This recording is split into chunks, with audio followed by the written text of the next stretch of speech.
look like with lights, in my opinion, but grabbing and like any sort of rubbing yourself or these like any of this sort of stuff, or even just like if you, this is the thing you should practice, trying to blow it out, because sometimes it's like didn't go out, didn't go out. Of course you can ham that up too, it can go both ways.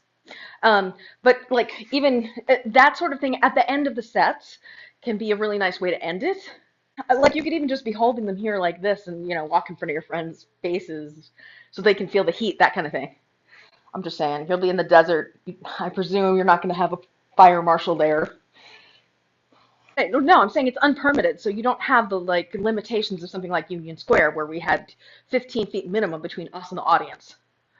So this is the kind of thing where you could walk in front of your friends, you could, you know, and just the thing to remember is on top of the hand is better than under the hand because the heat rises.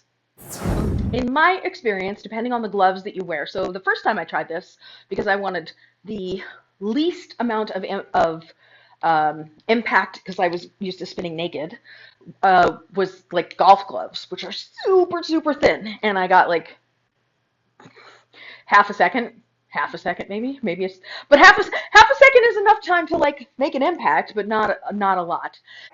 Then I moved on to like WilsonLeather.com has some great, uh, shockingly, I actually moved on, well, I got fur-lined ones, and I've used thin slate lined ones as well. Thin slate ones are not fire safe, so I put my gauntlet over the glove, right?